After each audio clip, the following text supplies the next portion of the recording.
Good morning, America. And I'm your host and anchor, Matthew Shepard, with your morning news. Today we have learned of more casualties in Iraq overnight, and the violence in the Middle East shows no sign of letting up anytime soon. We hope all of our deployed soldiers are able to return their homes safely with their families. As a special treat, Maddie Sheehan has an exclusive interview with one of the greatest epic heroes of all time. It is our privilege to share the story of the Odyssey and speak to the great Odysseus. And now to Ithaca with her own reporter, Maddie Sheehan. Before we begin, let me say what an honor it is to meet you, sir. I've been a great fan of yours and of your story, so this is a pleasure to meet with you and speak with you in person at your home. To begin, how does it feel to be considered a legendary hero? You are known for being strong, intelligent, and a wise and disciplined man who meets all characteristics of a hero. Thank you. I appreciate the compliment. It has been enchanting, but I've encountered a few minor setbacks in my travels. Tell us, what exactly were these minor setbacks, and how did they affect your journey?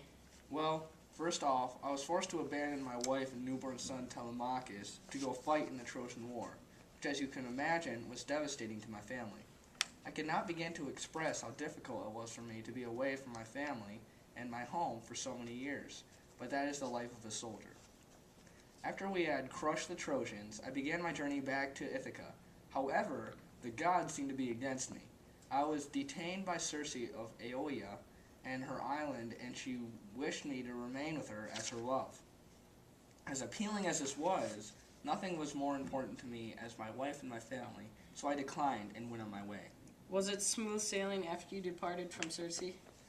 Not really. On my voyage home, I first faced the Lotus Eaters, who tempted my shipmates with the beautiful and tasty lotus flower. The lotus flower makes you forget your homeland as well as your family and all that you've known and loved. Few of my men could not resist the temptations of the flower, and we had to force them on the ship against their will. Once we departed from the island of the Lotus Eaters, we sailed on and had no idea of what awaited us in our near future. And unfortunately, we encountered something horrible. We met the Cyclops. That sounds very scary. What exactly is a Cyclops? What happened when you encountered the Cyclops? Well, a Cyclops is a one-eyed monster who is very large, strong, and usually very mean. When we arrived at this next island, we saw a cave, and I was curious, so I took my 12 best men. We went to investigate the cave, never expecting what we would find. Were you expecting to find anything inside the cave? And if so, what were you expecting to find? Yes, we were expecting to find someone or something in that cave. What, if anything, did you find in the mysterious cave? Well, as our luck would have it, we found the Cyclops. Unlike most people we came in contact with, the Cyclops was very hostile. He started to attack and eat my men. To keep us from escaping, he placed a very large boulder in front of the entrance. After I realized he was a force to be reckoned with, I knew we'd have to outsmart him if we wanted to escape. How did you outsmart the great and powerful Cyclops? Unlike Cyclops, we believed it was a custom to offer gifts to strangers. So I had brought wine with me as a gift to him, which we used to our advantage. After drinking the wine we gave him, he grew very sleepy and eventually passed out. After he passed out, we stabbed him in the eye with a wooden spear that we heated over the fire. This blinded him and gave us an advantage when plotting our escape from the cave. That sounds absolutely terrifying. How did you get out of the cave?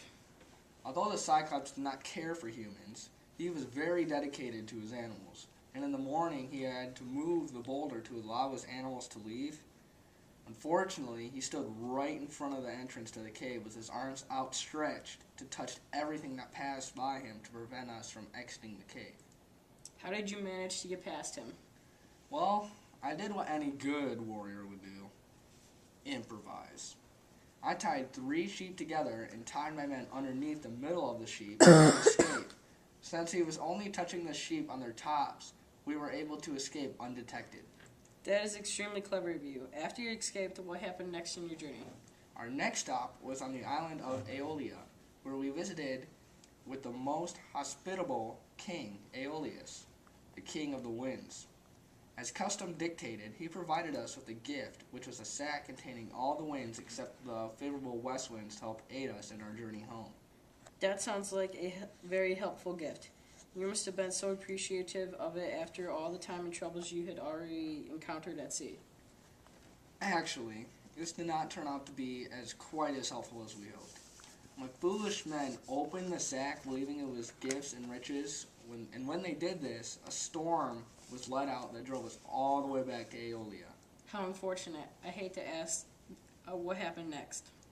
We then have to journey into the underworld, or the land of the dead. Why would you go to such a place? The name alone sounds like a place you would want to avoid.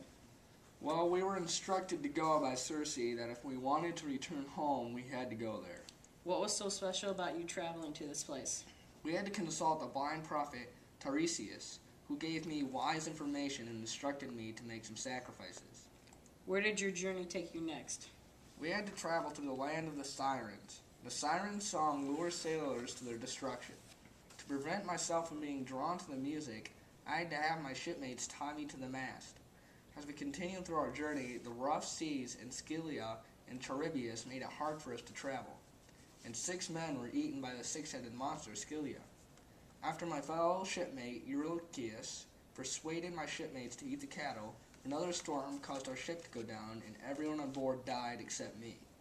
My life was spared since I was the only one who did not eat the cattle.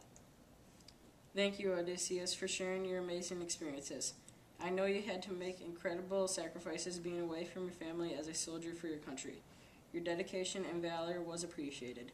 And now, back to Matt at the news desk. Thank you, Maddie, with that very exciting interview. And we'll be right back after this commercial break.